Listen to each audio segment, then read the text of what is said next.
Ever since Brad Holmes became the GM of the Detroit Lions, he has been making absolutely stupendous moves that have really been having an effect on the NFL. But the most recent one he just did was a massive power move that is going to have an effect on multiple teams. We're going to talk about it in this episode, folks, so stay tuned. What are we? What makes us what we are and what we're going to be? It's grit. It's what we started with last year, guys. Doesn't matter if you have one ass cheek and three toes. I will beat your ass. Can definitely compete with the big dogs. 10-5 end zone touchdown Detroit Lions. You guys are unbelievable, man. I'm telling you. We are driven by Detroit.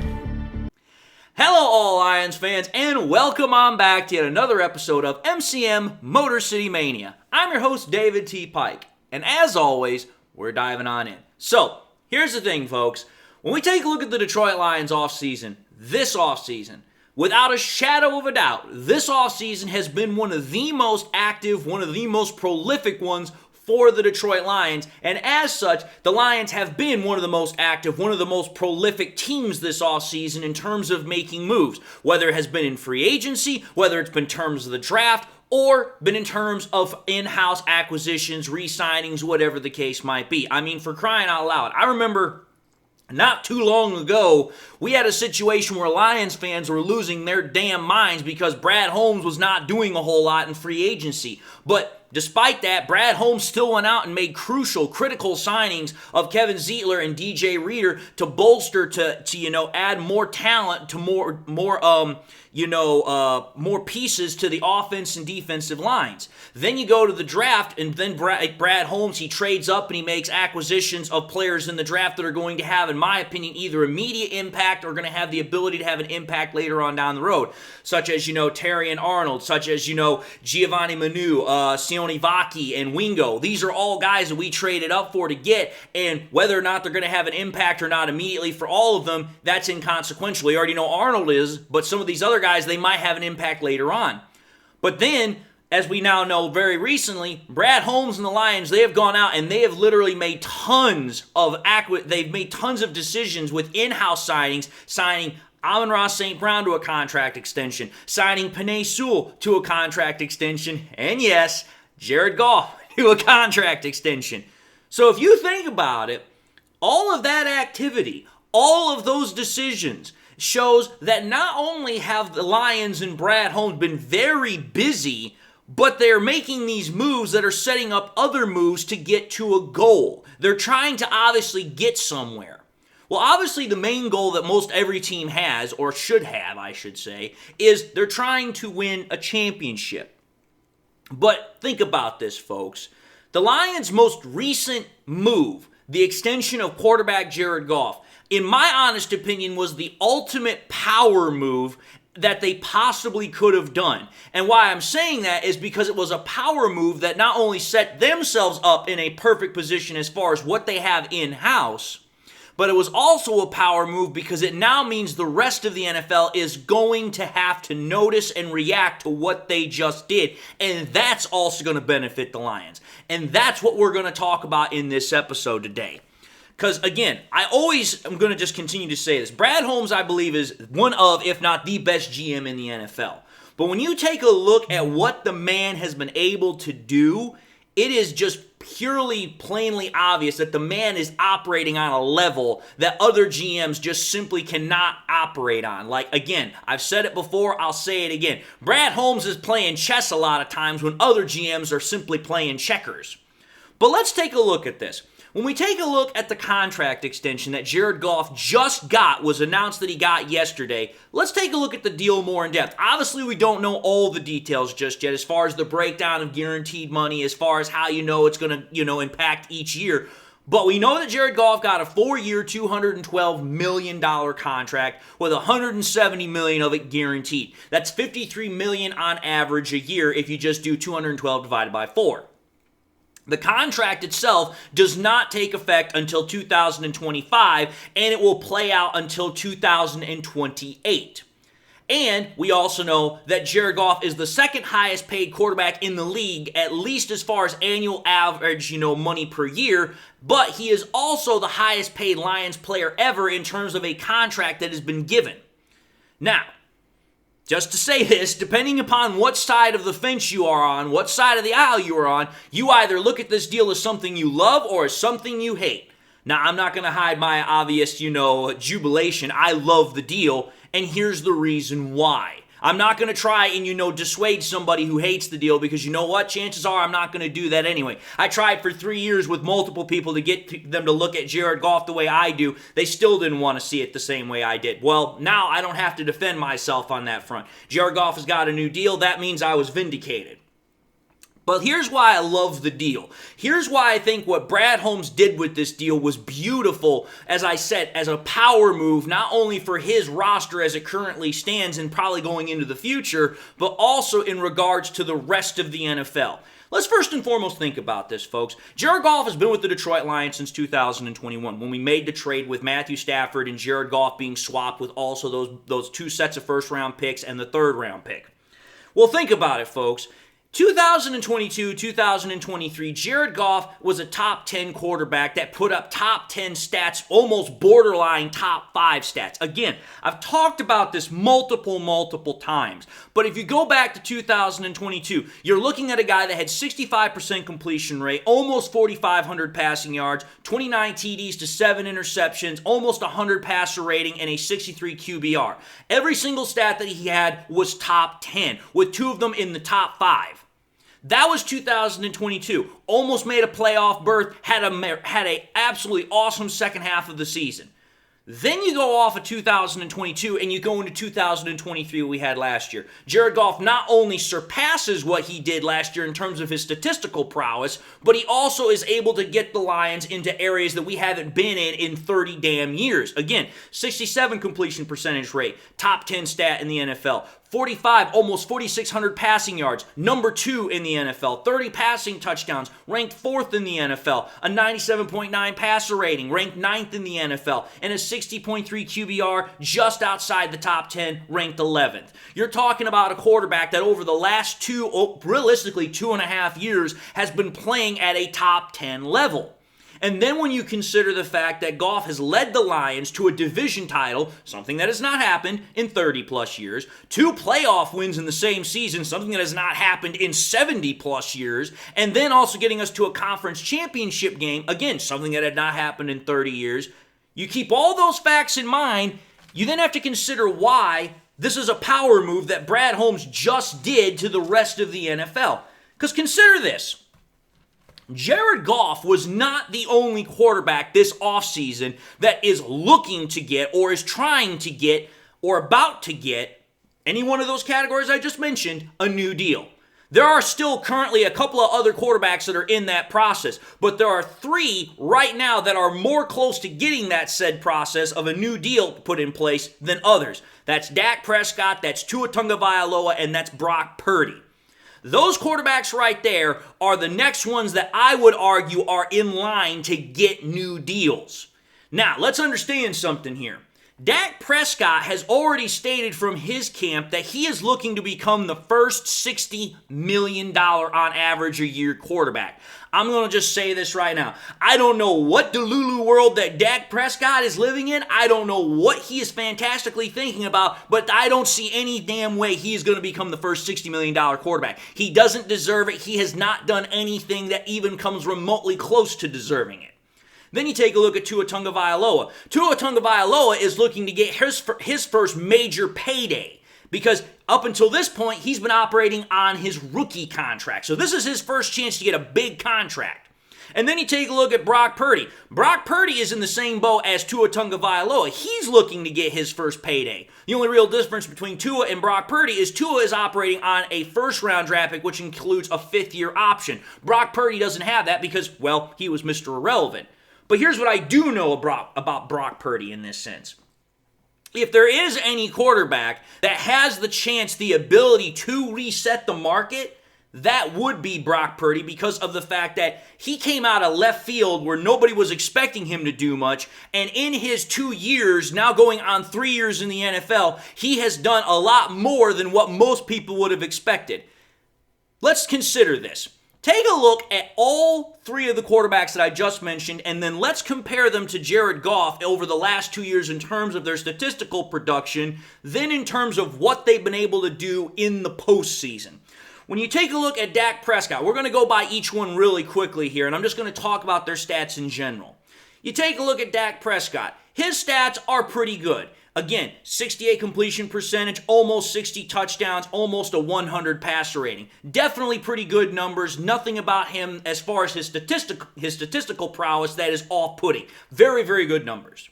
You then take a look at Tua Tagovailoa. His numbers are, again, right there around with Dak Prescott. His passer rating is a little bit better, but again, pretty much about the same touchdowns, pretty much about the same interceptions, completion percentage, a little bit more yards, but again, pretty much on pace. Then you go off of Prescott and you go off of Tua, and then you go to Brock Purdy. Now, Brock Purdy, his statistical prowess is not on the same level as far as quantity is concerned compared to Prescott, Tua, and even to Goff. But the quality, on the other hand, is vastly different. His passer rating is extremely higher in comparison to Prescott, Tua, and to Goff, but at the same time, take a look at the touchdown interception difference. Take a look at the completion percentage. You're looking at a guy that's very, very efficient with the ball. And then you take a look at Jared Goff, our quarterback. Again, right there in the same wheelhouse as Prescott and Tua. Again, 66 completion percentage rate, the most passing yards out of all the quarterbacks that I'm talking about here, the most passing touchdowns as far as being tied with Prescott. You're talking about a quarterback, or all of these quarterbacks that are very, very good at what they do as far as statistics are concerned. But when you go to the playoff record, Tua has only made one playoff appearance. It's a loss. And that's just over the last 2 years and also the total of his career. But when you take a look at Prescott over the last 2 years, he's been in 3 playoff games, has a 1-2 record, no conference championship game appearances, no Super Bowl appearances. Same thing with Tua. You go to Brock Purdy. He's been in 6 playoff games, 4-2 record, has made it to the conference championship game twice, won one, lost one, and made it to the Super Bowl, obviously last year, lost that game. And then you take a look at Jared Goff. As we already know, he made it to 3 playoff games this year, 2-1 record, made it to the conference championship game. He lost. He has been to a Super Bowl, but not with the Lions. Now, why did I bring all those stats up? Why did I decide to go into such a long explanation of all that? Well, here's the reason why. Because it's important to understand when we're talking about those guys, Tua, Dak, and Purdy, that are wanting to get contracts, that are set up to be the next QBs to get contracts. Let's just put this in as plainly, bluntly simplified terms as possible. All of those quarterbacks are easily going to get $50+ million. Easily. There's no debate on that. And likewise, they're all easily going to get $200+ million total contracts. In fact, it wouldn't surprise me if some of them, mostly Purdy, maybe even Tua, might get a $250 million total deal. Because again, those guys are very young, and on top of that, their teams have already expressed a high interest in wanting to retain their services. Dak is getting up there in years, but I don't see the Cowboys being foolish enough to give him a $60 million contract a year. I don't see that. But the reason why I'm saying this is because if there's one thing us fans of the NFL know, regardless if you're a Lions fan or not, just if you're a football fan, is that the quarterback market is based upon recency basis. Pretty much meaning this: whoever got the most recent contract based upon what they got, when they got it, that is going to heavily influence what other quarterbacks get. Well, think about it, folks. Jared Goff just got his deal. It's a $53 million on average a year deal for $212 million, $170 million guaranteed. Think about this. Had any one of those 3 guys that we're talking about, Tua, Dak, Purdy, gotten their deals done beforehand, that would have meant that whatever Jared Goff's contract was going to be that came afterwards, it was going to have to at least be more than what they got.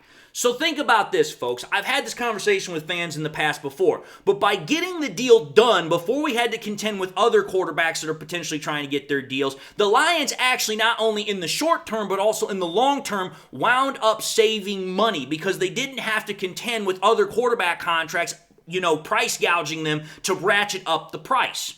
But the reverse is also true. By the Lions getting their deal done with Jared Goff, that now means the reverse is opposite for the teams we're talking about. The Dolphins, the Cowboys, and the 49ers. That now means that whatever deal that those guys get, it is going to be based off of the last guy that just got a mega contract. That's Jared Goff, which now means that for those guys in particular, the bare minimum they're probably going to be willing to accept is what Jared Goff got. Well, that means that that's a problem for the Cowboys. That means that's a problem for the Dolphins. It's also a problem for the 49ers. It puts them in a very difficult position. Why? Because if you take a look at their current cap situation, it's not good. Every single one of those teams that I just mentioned, Cowboys, Niners, Dolphins, their current cap situation right now, they have less than $10 million of total cap space. And that's after the magnificent amount of cap that was allowed to be put onto the books this year. The cap jumped by $30 million this offseason. $30 million. And yet, all three of those teams that I'm currently talking about have less than $10 million, and, some of them haven't even signed any of their rookies yet. Think about that. And they still have to sign their quarterbacks to these mega deals. So think about this. This is a power move of epic proportions because now what Brad Holmes has done with Jared Goff's contract is he has put more pressure on other teams by having to force them to have to spend more money. Well, here's the thing. The NFL is based on the salary cap. You can't keep all these players if you don't know how to manage your salary cap. The Lions have done a very good job of that over the last couple of years. Teams like the Dolphins, the Niners, the Cowboys, the Bills, the Saints, they're in a bit of a pickle because they haven't done it, which is why they've had to lose a lot of talent, which is why they as teams are finding it very difficult to maintain success because of that inability to maintain their salary cap books. That's why this is forcing the Lions to be able to contend with teams because it's like, hey, by being smart with your salary cap and forcing other teams to, spend more money than what they probably wanted to on star players, it means that the Lions are taking out competition without even getting on a football field. That's important to note. That's one way that this is a power move as far as Jared Goff's contract from Brad Holmes. But let's also keep this in mind since we're talking about the salary cap, since we're talking about cap space increasing and all that happy jazz. Let's understand this. This is also a power move based upon the Lions' brilliance of paying the players that they've already paid that are in-house. Goff, Sewell, St. Brown. Think about it. They've already knocked those guys out of the way. The Lions ensured that they were going to keep their offensive core players together long term. Well, think about it. Those deals for all three of those guys do not take effect until 2025. Why? Because they're extensions, which means the Lions are already got them on their books for the 2024 deal with their old contracts. Or, as is the case with Penei Sewell, a fifth-year option is also added onto that as well because the Lions picked his up. So some of these deals are not going to take full effect until 2025, 2026. Think about this. This provides the Lions not only with long-term security of keeping their star players, but it also gives the Lions a financial cushion as well. Because with the deals getting done now, but you're not going to have those deals take effect until a year or two down the road, it gives you the ability for the cap to increase yet again. But the Lions, one thing we've noticed that they're very good at doing is rolling over cap from year to year. So it gives the Lions the ability to increase their cap naturally, but also artificially by being smart with their books. This is a very huge impact for Lions as far as their management system, because think about this. Go back to 2021 really quickly. The salary cap was set at $182.5 million. In 2022, it went to just under $210 million, increasing $25.7 million. The next year after that, it went to just under $225 million, increasing at $16.6 million. And then this year, it's at $255.4 million, increasing an unprecedented $30.6 million. Over the last 3 years, the NFL salary cap has increased almost $73 million. If you average that out, that means on average, the salary cap has been increasing at about $25 million a year. I don't expect it to do that again, but let's just play devil's advocate and say that it does. That means that next year, the Lions will have a salary cap base of $279.7 million. That's the rest of the NFL as well. $280 million is a lot of money to play with. And when you consider the fact that that's when these deals are going to start really taking effect, that means that if my math holds up, which I'm not saying it does, but let's just say it does, if the math holds up, that means the Lions are going to be able to start dealing with the full impact of these contracts as the salary cap continues to increase, which means it's going to lessen the blow. It's going to lessen the impact. It's going to allow them to continue to sign players that they currently have. Because as we all know, the Lions have other deals that they've got to manifest and get taken care of down the road. Aiden Hutchinson, Aleem McNeil. They've got other guys that they've got to feed. They've got other guys that they've got to take care of. And obviously, as the salary cap continues to go up, that should be able to take care of itself naturally. And again, I fully have, nothing but 100% faith in Brad Holmes and Mike Disner's ability to make those contracts work for the Lions' current cap situation. And again, it is yet another testament to it being a power move because, like I said, teams like the Saints, Cowboys, Bills, Dolphins, all these teams are really struggling right now with their cap situation because they've overpaid for guys, and now they're in a bind when they haven't even paid their quarterback. Think about that. Now, the point of the matter is that when you're able to pay your star players, like what the Lions have done, and you still have money left over, while other teams are figuratively pinching pennies, it's a power move of epic levels, of epic proportions.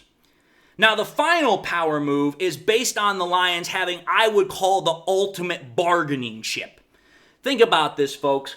I know I'm going to catch flack for this part, and I don't care. But here's the truth of the matter. The Lions, with the contract that they just gave Jared Goff yesterday, pretty much put the writing on the wall for Henon Hooker. He is not going to be a starter for them at any point. And pretty much his career here in Detroit, if he stays in Detroit, is going to be nothing more than a glorified backup quarterback. He's got talent, he's got the ability to play, but he's never going to see the field because when you pay a guy $170 million guaranteed with $212 total, that means that guy's not coming off the field unless he's broken half. Well, think about it, folks. That's one side of that coin. The other side of that coin is this. The Lions now have a huge and valuable commodity that most teams don't have and could use in an emergency, which is having a good backup quarterback, or if, like I said, an emergency, you need a guy to come in, you willing to take a flyer on. That's what Henon Hooker could be for the Lions. Hey, you got somebody that has their starting quarterback go down. Their backups aren't playing very well. Or maybe they don't even have a backup quarterback. That team calls up Brad Holmes and say, hey, let's make a deal. Brad Holmes is like, okay, what are you willing to offer me for Henon Hooker? Now you've got a situation where the Lions have a quarterback that holds little playing value for them right now, little winning value as far as what he can provide to the team, but he could provide them draft capital as far as a return on investment in that category. Because again, due to Henon Hooker's age and Jared Goff's deal, there's no way he's ever going to play for the Lions as a starter. I'm sorry. It's just not going to happen. Henon Hooker is 26 years old. Jared Goff has got now 4 years on top of the current 1 year that he still has left on this deal. That means 5 years. By the time Henon Hooker's even going to get a chance to be a starter for the Lions, he's already going to be in his 30s. That's not going to happen. But to another team, should, like I say, their starter has an injury or their backups are not doing well and they want to take a flyer on a quarterback that hasn't had a chance to prove himself yet, that right there would give the Lions a huge bargaining chip. It would give them the ability to be able to pull a power move on another team in this way because it's like, hey, Henon Hooker's being tutored underneath a top 10 quarterback in Jared Goff. He's been tutored by one of the best, if not the best, offensive coordinators in the NFL. That is a tantalizing option for some teams, and it's it provides a huge potential return on investment for Brad Holmes in the terms of draft capital, which, if we know anything about Brad Holmes and his ability to draft, it almost always works out in his favor. So Holmes could trade Hooker if the price was right for draft capital to supplement the team by getting more draft picks, which is how Brad Holmes has built the roster in the first place. So think about it. The way that the Lions have the situation set up, they either have for short-term or long-term a perfect situation. It's a perfect position for Brad Holmes because short-term and long-term, at the very least, they have a quality backup quarterback that provides depth. Okay, that's one way to look at it. The other way to look at it is this. Should a team come calling for Brad Holmes' backup quarterback in Henon Hooker, he's now got a guy that has the ability to go somewhere and maybe he can get his shot. But the point is Brad Holmes is in a no-lose situation. He either maintains the backup quarterback position as he said he was going to, or he trades the guy and he gets draft capital which he can use to make the team better anyway. My whole point is this. When you have a guy like that in Henon Hooker and you have the roster set up the way you do, and you've done it by being very brilliant with the decisions that you've made, aka signing Jared Goff and all the other decisions you've made up until this point, the Lions are in a position of absolute power and authority compared to most other teams in the NFL. And when you think about it that way, the Lions have the ability to dominate not only in terms of the offseason, but in terms of the regular season because they hold all the cards. They have a talented roster. They have the ability to make moves, whether it is for their benefit or some other team's benefit. But the point of the matter is the Lions are almost in a no-lose situation no matter which way you turn. And that is an ultimate power move for the NFL because when you can do that, there's very little that's going to be able to stop you so long as you're able to manage the roster correctly. But anyway, folks, I figured I'd talk about this because I'm telling you this right now. This Goff contract is going to obviously take over the news airways for the next couple of days, but there's a lot to talk about it. There's a lot of perspectives to talk about it. We will continue to talk about it on this channel. But for today's segment, that's it for the day. We're going to end it, and I just want to say thank you all for watching another episode of MCM Motor City Mania. If you like what you saw, by all means, I highly encourage y'all to watch the next episode. Also encourage y'all to do one of these three things: like, comment, and subscribe. If by chance you subscribed in the past, you forgot to do so at the time, or you just subscribed and not had a chance to do so, again, please subscribe. It helps out the channel. But I also want to encourage y'all to please make sure you hit that bell notification icon that's right next to the subscription button, so that way you guys never miss any more content that I push out. Also encourage y'all, please, to make sure you share the content with your Lions friends and family members. Share it here on YouTube, share it on Twitter, share it on Facebook, share it anywhere and everywhere you can with everybody and anybody that you can. I just want to say to everybody, I hope y'all are having a blessed day. I hope y'all are doing well. Hope y'all have something in your life that makes you happy, makes you smile. Hope y'all enjoyed the content. And with that being said, God bless. And until the next time we meet, I'll see you all in the next episode.